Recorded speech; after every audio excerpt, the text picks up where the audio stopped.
Hey there, and welcome to the AI Leadership Podcast. I'm your host, Sam Joseph, and today we're very lucky to have technologist Paul Monk on the podcast. Paul, welcome to the show. Hey, thanks, Sam. Thanks for having me on. It's a pleasure. Looking forward to it. Fantastic, fantastic. Now, of course, now we met through Ian Oswald's LLM Playgroup days. We've been to a few together, but I'm sure our audience is really keen to hear about your technology origin story. How did you get into tech, and how did it all start?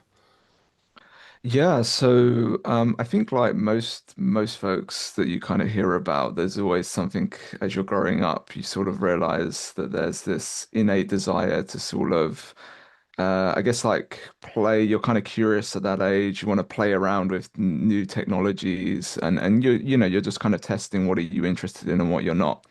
So as I was a bit younger, yeah, this is kind of the age, I guess, just before like smartphone age. So a lot of it for me was through computer gaming, actually. So I did a lot of gaming when I was younger, and I was always trying to think about how could I get some kind of edge on, not just everybody else, because this was kind of pre-multiplayer days, but more like for myself, like how can I beat that boss on hard difficulty or what have you? And just generally interested in like what's the process of making games. Like I always thought maybe my career would go into the direction of actually becoming a game developer, but that didn't actually materialize. Um, so yeah, I would spend, as technology evolved and I got access to computers and the internet, and being able to see and understand from people, I started playing around with like, well, how do these games work? So first of all, that just kind of starts with, modifying some of the code underneath to sort of tweak the game configuration and how it plays. In some cases, that was like messing around with like these weird hex values and having no idea what I'm actually doing and just following instructions online. And then as I grew up, that progressively moved into things like, jailbreaking and looking at like how do you get root access on Android phones or, how do you jailbreak an iPhone? Not that I was smart enough to create the actual jailbreaks, but more interested in how they worked and actually applying it. So I could just do cool things and then, show all my friends that, oh, look, I made my iPhone do this. I can, and you can't do this on your phone. So maybe it was a bit of an ego drive there as well. Um, and then obviously as I went through my career, started my career, I studied, like IT and technology at an A level. And I was kind of in a pivot as whether to go to university or not, but I just didn't really feel in the right headspace at the time. And I was feeling a little bit burned out from the whole school system. So I just decided that I wanted to get into work and experience something new. My natural aptitude and kind of I guess desire and energy led me to starting my career as a systems administrator and doing like a mix of IT support type tasks. So the classic like picking up the phone, fixing printers, going to people's desks, finding out what's gone wrong. But also having more broader scale change. So thinking about, okay, well, how do we actually deploy, our software onto all of these fleet of machines in an enterprise in a safe way? How do you control things like DNS or email? In the days when people used to self-host email as well before like Gmail for enterprise became a thing. So I was kind of in that world, and then I realized that a lot of those tasks are quite repeatable, right? That's things that we were doing on the day to day. And I kind of tinkered and done a lot of things in the past. So I was like, can I write some code to sort of do these things? So I guess I kind of became the script kiddie sort of moniker. And I built some scripts to kind of automate parts of my job. Where I worked at the time, we had worked in a small room actually quite close to the software engineers. And I was always interacting with them on a daily basis, and they could sort of see what I was doing. And I was always hearing these terms about like celery or Django because they were like a Python based back end. And I didn't really know what any of it meant. And I felt like they were like arcane wizards shouting out Hmm. random spells.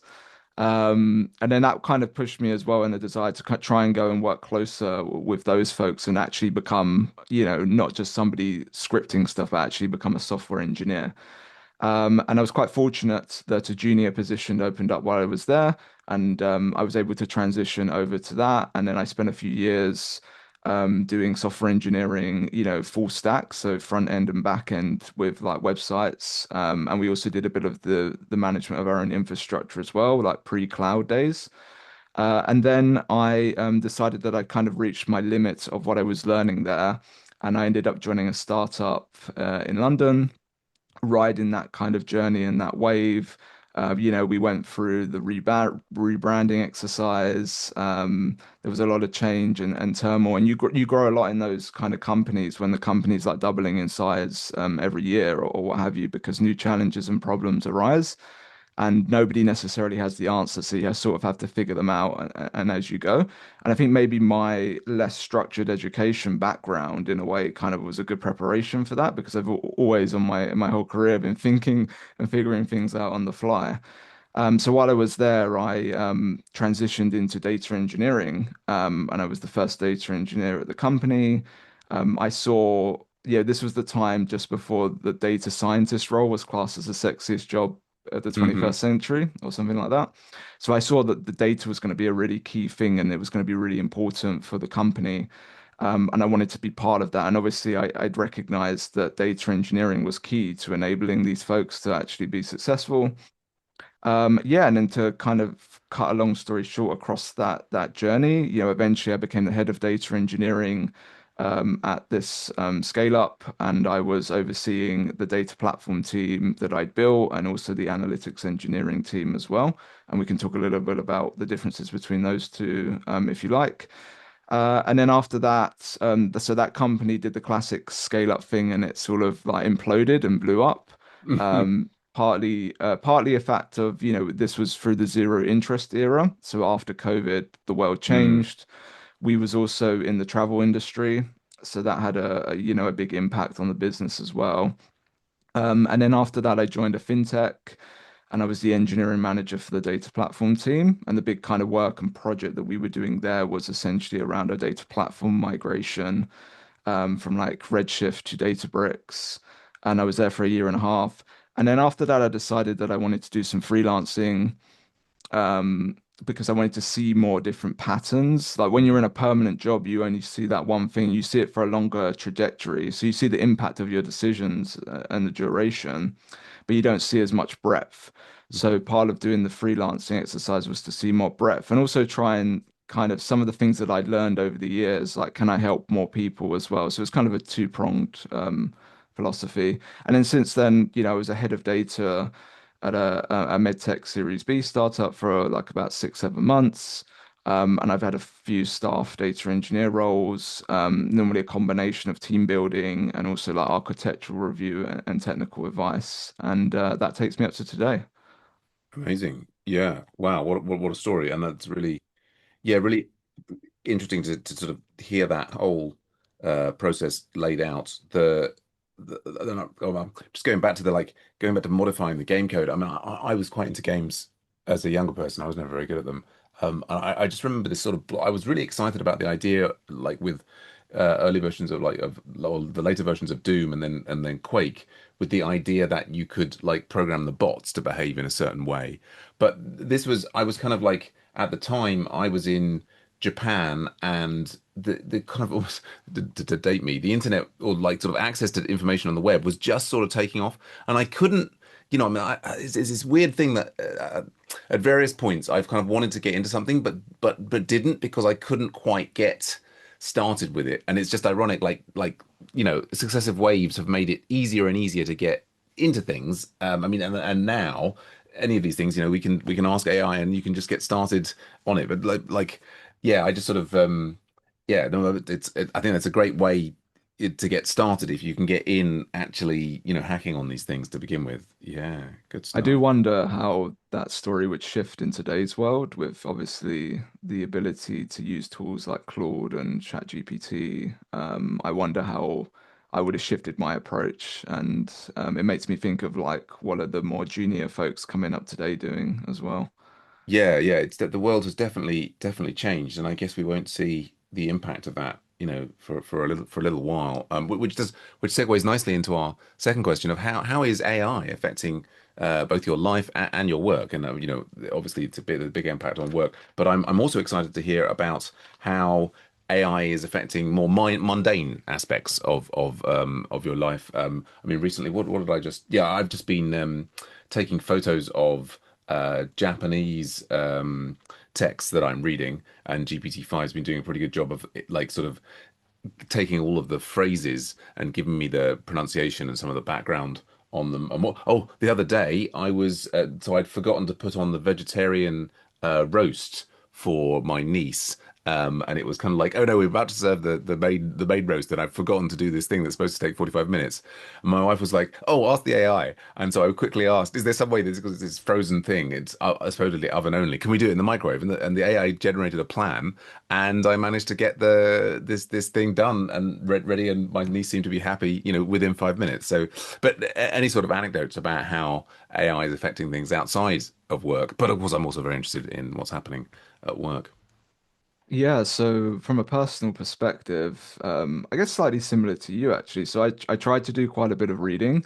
I wasn't necessarily a big reader as I was growing up because I was more into video games and what have you, probably to the detriment of my studies. But as I've aged, I've wanted to try and get a bit more analog. So I actually prefer paper books and kind of getting away from the screen and having that separation. But what I found with the AI is it can be quite useful, particularly if I'm reading in an area which I'm not completely aware of or sure. You can actually use like the voice mode on some of these AI tools as well. So as I'm reading the book, I can actually interact with the model and ask questions and say, "Hey, can you tell me a bit more about X term?" Or, you know, can I've got this, I'm building this kind of metaphor in my head about this principle. Am I kind of like understanding this correctly? Is my intuition kind of correct? When thinking about this topic. And I think that's quite good because when you're trying to learn, you don't just want to be told like this is what it is. You want to be able to kind of build it into your sort of world model and your view, and like question whether that actually interacts with your worldview, and you need to update it. So I found it quite useful for that, because I can then challenge it and ask follow-up questions to kind of clarify my thinking. Outside of the areas like that, it's become quite useful for a lot of research, I guess as well, not just work related, but also say I'm looking for like what kind of events or exhibitions are on in London this weekend because I'm going out. I can I tend to use Perplexity, just fire off a question, and it normally, synthesizes and summarizes that information quite succinctly, whereas in the past, I would have had to have fired a Google search and then had to click for a load of links and sort of do that myself. So I guess that's another example of where on a personal side, it's been quite helpful. Yeah, in terms of the work side of things, obviously I'm more of a software engineer. So I would say from that perspective, I think it's clear that AI is writing nearly 90% of everybody's code. Um, I think there's a risk of it depends on your what environment you're operating in, but there is a risk that you can't just hand off or delegate all of that code and knowledge to the AI model. It really depends on the safety and guardrails and harnesses that you put in place. So whilst I think that software engineering as a job is, kind of under threat because of this kind of coding that's taking place, I think there's more to software engineering than just coding, and I think that is getting a bit lost in the narrative as well.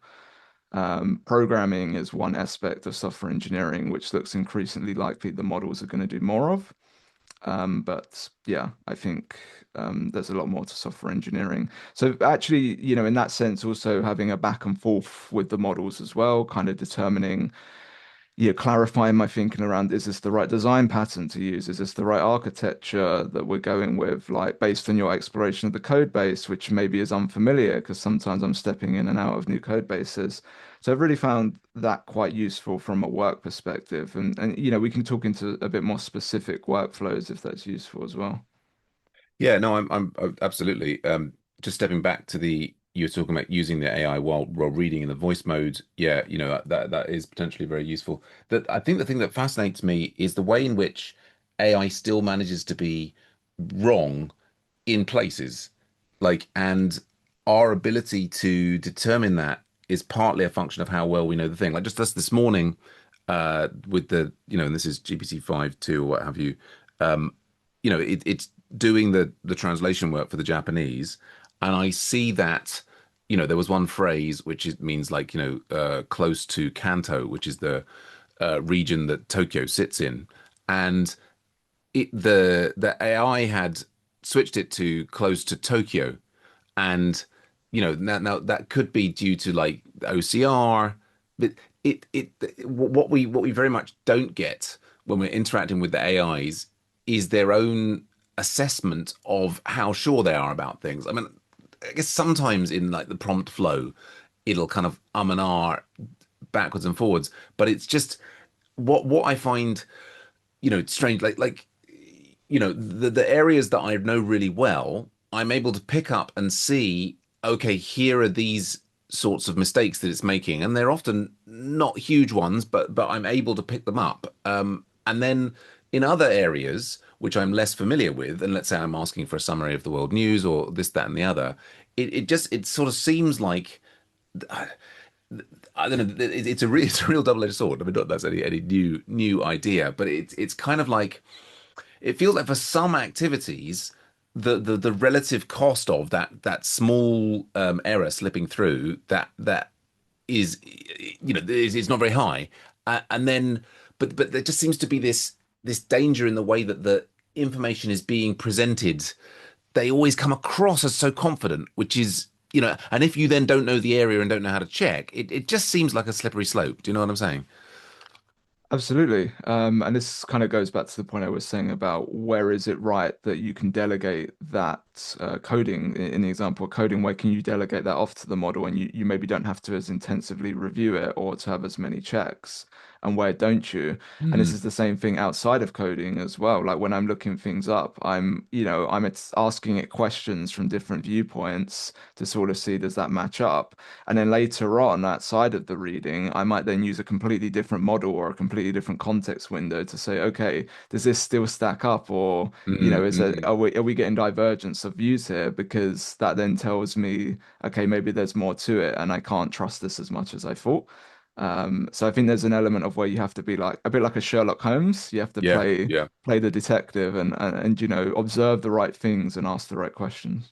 Absolutely, absolutely. Well, and then so in the work context, how are you finding that you're getting the best out of the AI? And I say this, I mean, I use AI extensively. I'm kind of like almost like an AI first developer. I don't really write any code myself. And there's still a question mark in my mind about whether I'm being more effective being kind of like fully AI enabled versus if I was sort of forcing myself to do it all. Yeah, I mean, where are you on how much benefit you're getting from the AI at work, and yeah, what are your guardrails? What are your heuristics to get the best out of your process from the AI?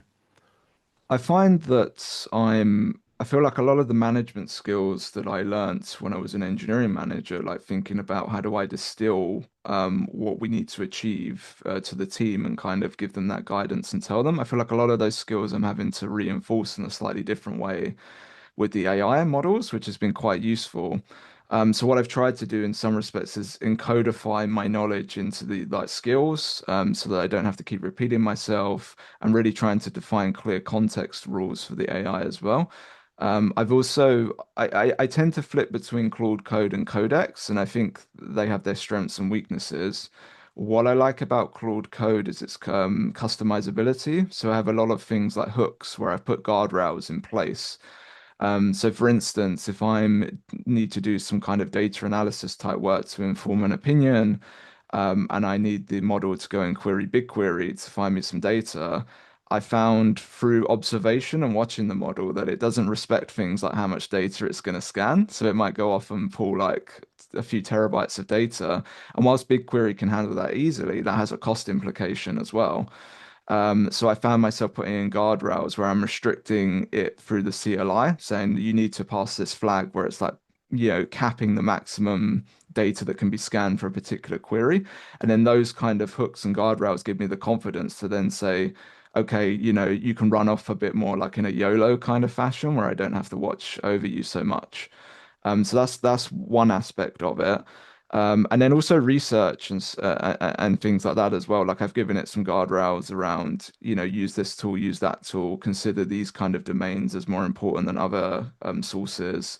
And then I can kind of use that to go off and do me some high level research. Or if I'm looking at infrastructure stuff, like, compare the costs correctly, because it seems without guidance, it defaults to the US regions and the US costs, but not every infrastructure project I work on works in those areas. So if I'm trying to get the retail prices just for comparison's sake across the EU or the UK, like I've had to give it some guidance and bake that into a skill.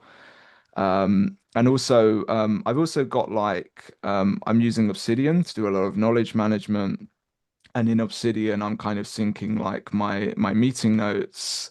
I'm syncing, like when I read stuff, I use Readwise, and then that syncs in as well. So I have like my highlights too. And also I've got daily notes as well. So I try to do some daily journaling as well, all of that kind of stuff. And then I've kind of hooked that up with a tool called QMD, so Quick Markdown, created by the CEO of Shopify, Toby. And that's been quite useful because I've been able to give the model that tool as well and be like, what did I do yesterday or what did we do yesterday? Because I've also hooked up the conversation histories as well. Like I've created summaries of all of the conversations I'm having with the models. And then I can get contextual information and sort of seed that into the model as well. And that's been quite useful. I think this essentially what I'm trying to build is like a compounding effect. So if I do something multiple times, I'll build that into a skill. If I'm having to say the same thing multiple times, do I bake that into a rule, or is it just an episodic memory or some type of memory that the model needs? Yeah, but I do think that there is a risk in the sense of I think the models will adapt faster, or not just the models, but the agents and the harness and everything around it will adapt faster to us than we can adapt to them. So I'm also mindful not to put too much engineering and rigor here because, next week it might be obsolete and not necessary. Yeah, yeah, great point. Yes, and it was of course at well the last this wasn't the last one, but the Ian Oswald's Berlin Playgroup, the one before last, where we met, and you mentioned QMT, and just while we were doing the intros, I kicked off an agent to get that all set up on my own system, and yeah, I have that was on my I think on my work, one that's all set up there, and I have that in place, and yeah, I mean, I also had it did like a custom thing so that it could search. I'm all on Cursor that it can search the cursor conversations. And I think I've got it's a really interesting idea, and I've got some value out of that. Although, and it's still sort of like ticking away there. Although not like an obvious slam dunk that's made me go and do the same thing on my my personal computer yet. What I find is actually I've realized is the searching of the cursor conversations is just keyword based and it's not RAG based, which is, a bit disappointing. But what was the mechanism that you had so this is all your previous conversations with Codex and Claude Code, and that's access. Have you got that ragged on your system, or is that just a QMD text search? It's using QMD, but I don't have the full conversation log. What I've done is at the end of each session, I use one of the lighter weight models, so like Haiku, or Oh use yeah. the Codex model on a slightly lower reasoning level for kind of Mm, cost constraints and speed. And then I have a template in terms of like actions, outcomes, decisions, okay, etc. And then I summarize the conversation so I don't have got you. the whole context there. And I found that again, because I'm reducing the amount of information and I'm kind of trying to distill it into key points, I find that a lot more useful for when it comes to trying to give recall to the model and what's been done. Yes, yes, interesting. Yeah, I mean, and I'm doing, I think, many of similar things to you in that, like, look, I think we're all experiencing this thing of having asked the AI to do things and it having sort of default ways. I mean, I'm finding this particularly in terms of the way that it writes tests, or the certain aspects of, I've got like I'm gradually increasing. I get this the equivalent of skills, which in Cursor is sort of slash commands, although now, I mean, it's all moving so fast, but yeah, I'm finding myself like just today, I mean, I got this command which is like break test. So, if we added a new test and you haven't seen it fail, you need to break it, but you need to break it in the right way. So I had my command for like break test, which says like surgically break the test to get the expected error. And I mean, it's interesting that you mentioned using Haiku. I mean, I basically have everything locked onto Opus 4.6 for work, because I'm kind of like in any situation I want to, just use the maximum brain power available. Maybe that's well, I did, that's another story. But coming back to this thing, yeah. So even with what I had previously thought was quite a clear instruction in the break test thing, Opus 4.6 went ahead and broke, like, yeah, something that would break the test but wouldn't expose the particular error that the test was checking for, right? And that's kind of like on the software engineering side, that's kind of like a no-brainer. That's a sort of really junior engineer mistake. If that's not rude. I mean, there's great junior engineers. Like, and it seems extraordinary that these like open source physics is so amazing at coding, but can so badly get, in some cases, what is the software engineering elements so wrong. So I was busy, breaking it myself and then updating the kind of skill slash command. So I'm hoping that it'll work next time. But it's sort of this process of gradually distilling down our things. I think it's great for codifying the knowledge, and maybe that all through that process, the net, Opus 4.7, 4.9, 5.6 or whatever comes out will have, better software engineering skills out of the gates. But there seems to be this bigger thing of like trying to get the AIs to follow the rules, which is, there, and what I've been saying to a lot of people recently, whether this is true or not, is I think this is a lot more to do with context management than it is necessarily to do with the wording of the rules. I mean, I think clear wording of the rules and skills and so on helps, but I'm starting to get this sense that a lot of it's about, as more and more stuff gets pulled into the context and the context gets longer and longer, its ability to follow all of the rules deteriorates. I don't know what your experience of that is.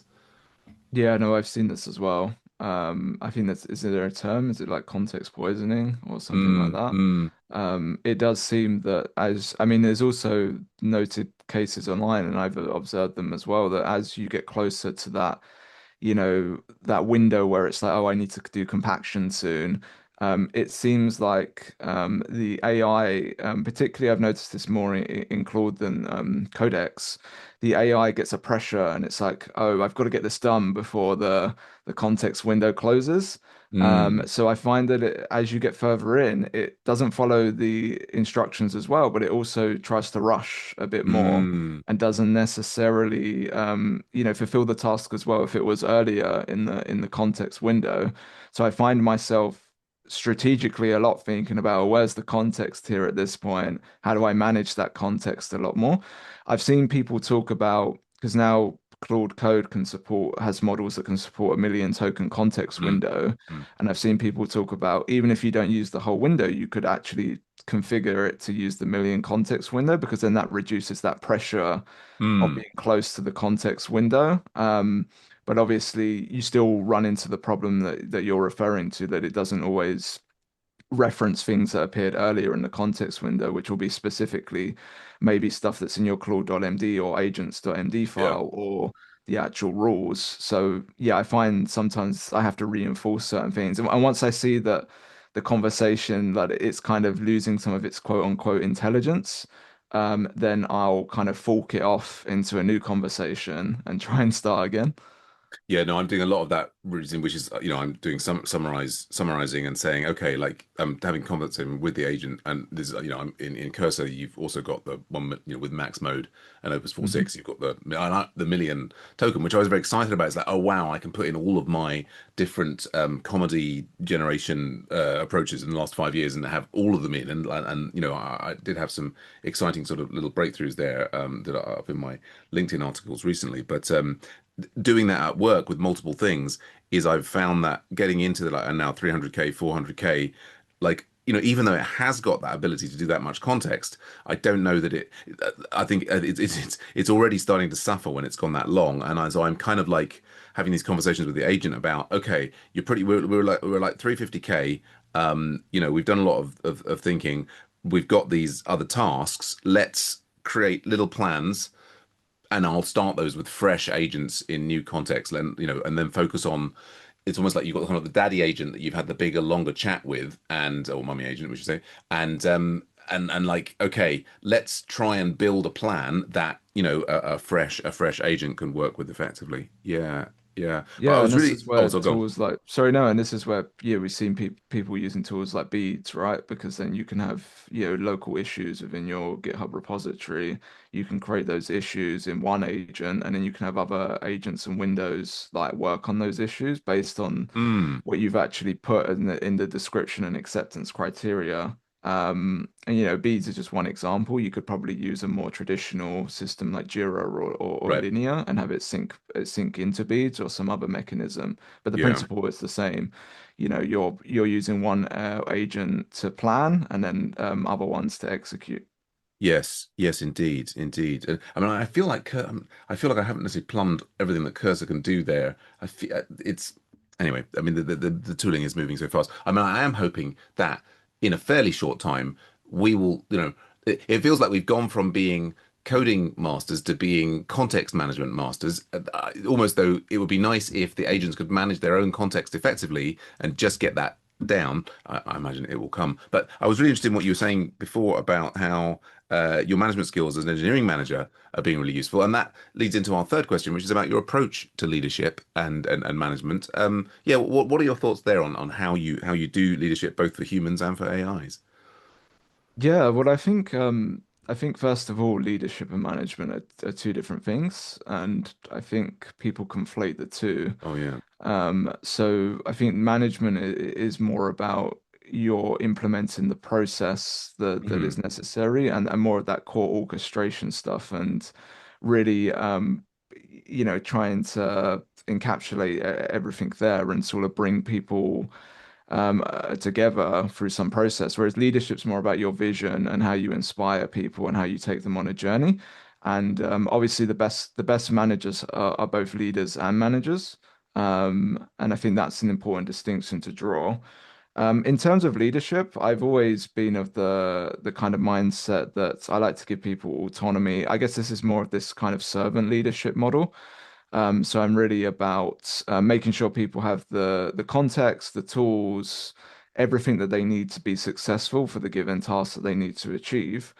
And then my job is to kind of step back and let them do that, and obviously be there to unblock them if they need help or what have you.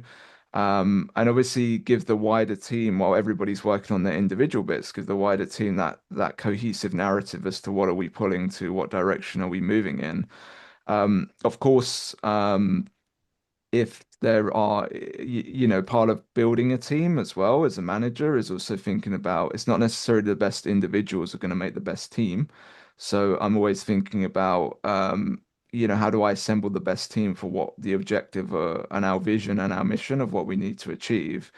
And normally, diversity in a team, and that's not just, like ethnicity or social mobility or anything like that. Like diversity comes in many, many different forms, but it tends to be that the more diversity that you have in your team, but the stronger that you are because you're able to draw on many different experiences and reference points.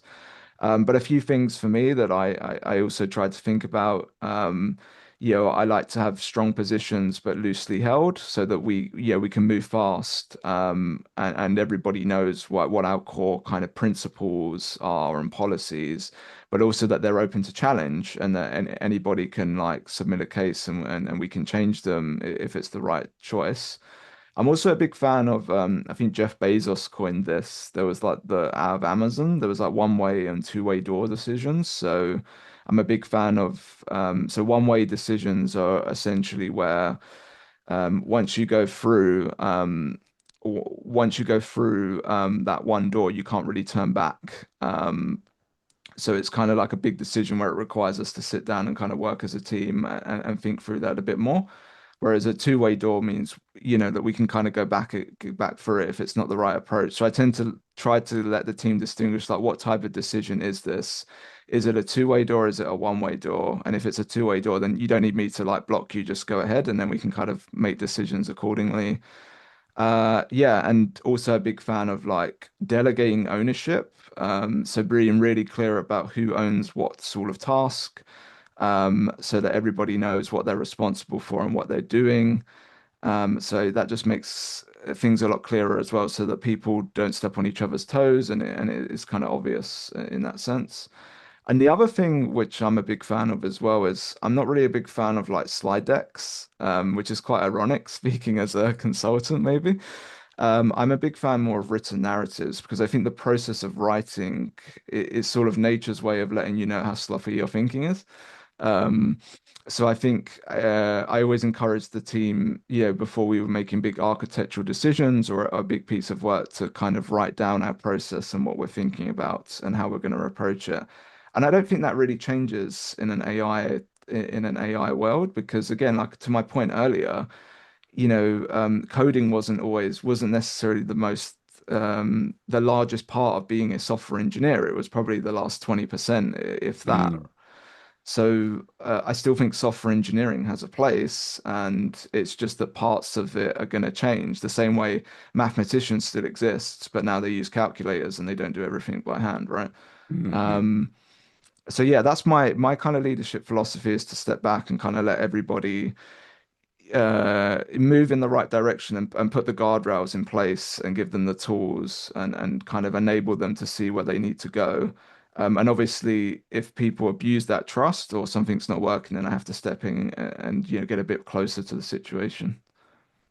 Brilliant. Yeah, I mean, I'm running that up my flagpole and saluting that. That's what a tour de force, what an articulate tour de force of modern enlightened leadership there. And yeah, and I can see reading between the lines, yeah, how that all applies through to AI makes perfect sense.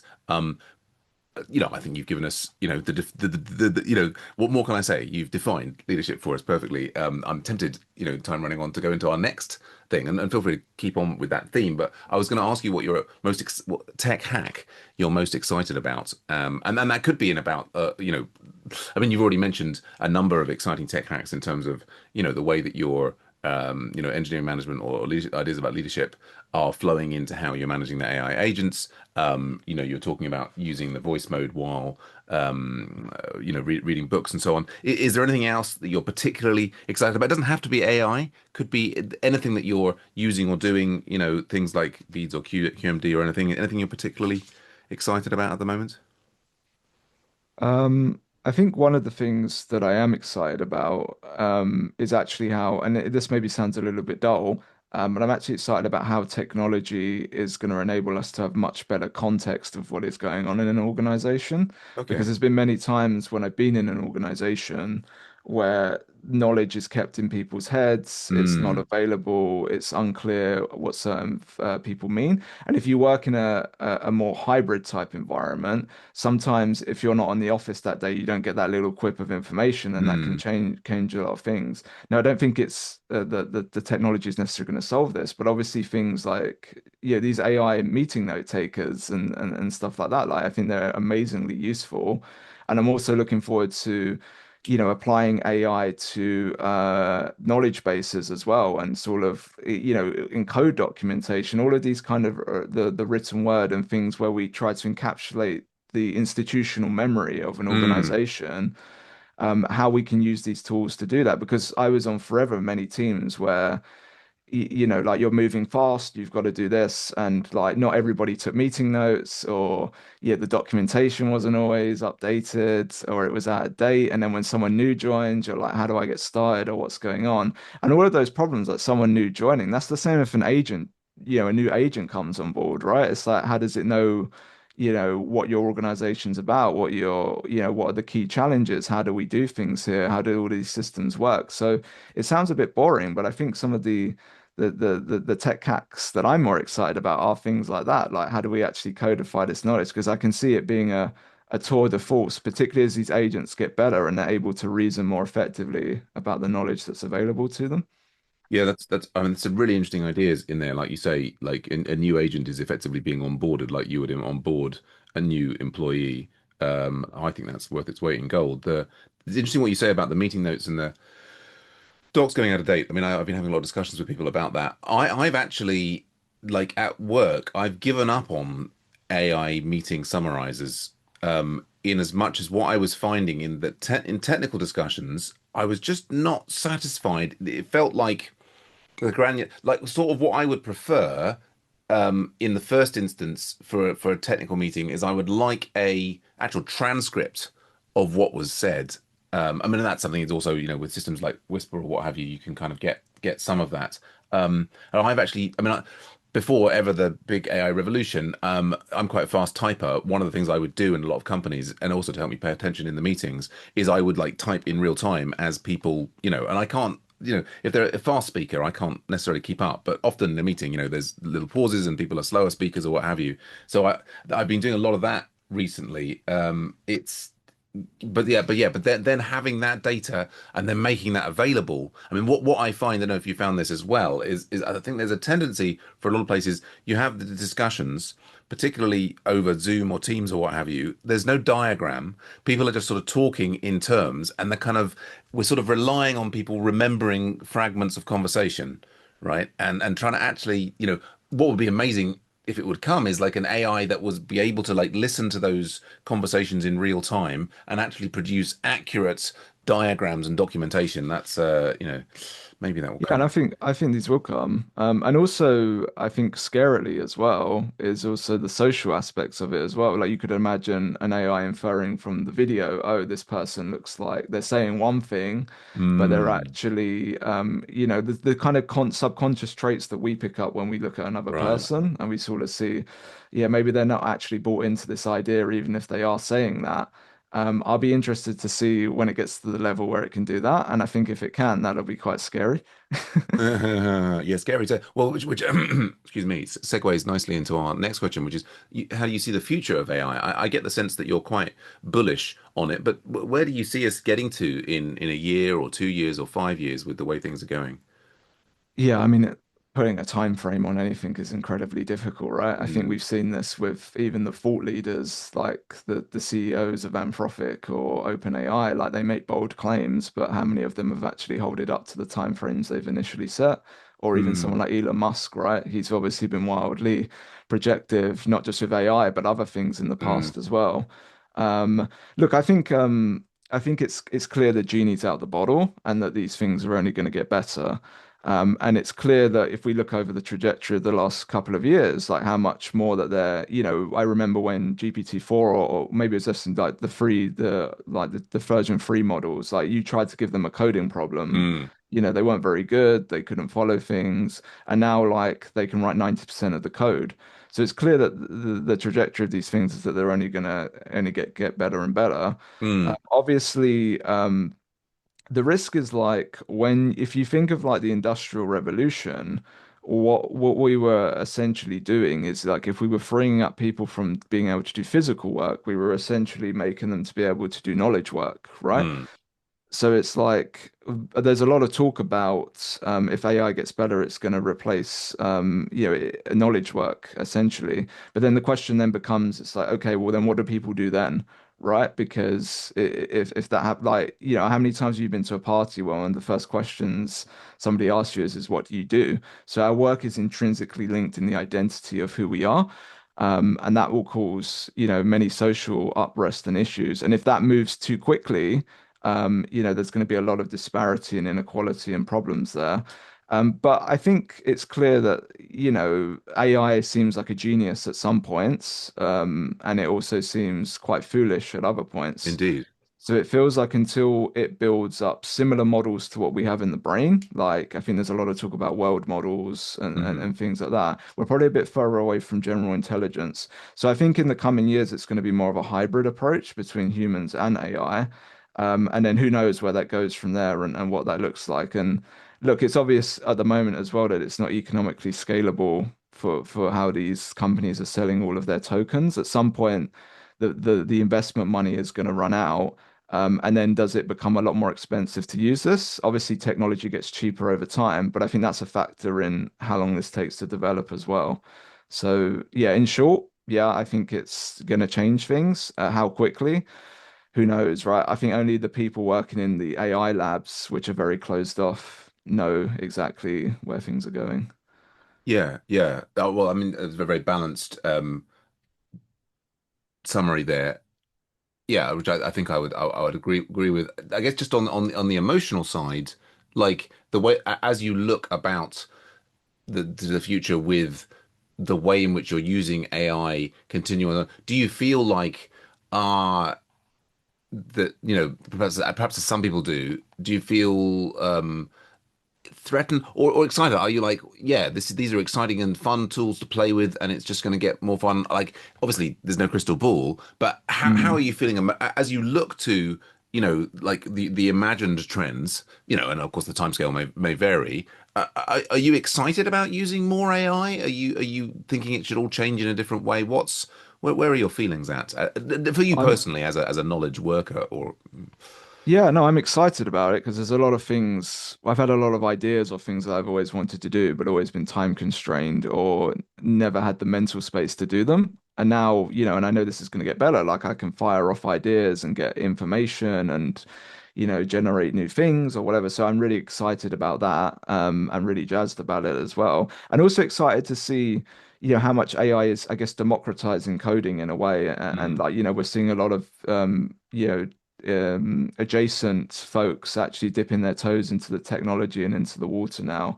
And I think that's quite exciting as well. And that's going to lead to some shakeup of some job roles, right? Like, does the product manager and the engineer kind of merge? Does the Mm. designer merge into that as well? So there's going to be from a technology perspective, that's quite exciting. And I've always been a generalist and always tried to draw from many different areas and systems. So to me, that kind of convergence, I find that quite exciting.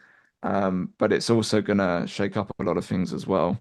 Yeah. Also, I guess some of the tools at the moment, like Claude Code, I don't know about you, but I think that they're quite addictive, actually. Mhm. I think there's a real sort of slot machine style effect to them where it's like, oh, you get 90% of the way there with one prompt, and it's like, you just got to keep going, and I'm going to get the Mhm. 777 come up. And I have a concern about that as well, because, my gut feeling is that engineers are probably actually working more than they ever have, because they feel A, that they're being left behind, but Uh-huh. also B, that there's an addictiveness to these tools.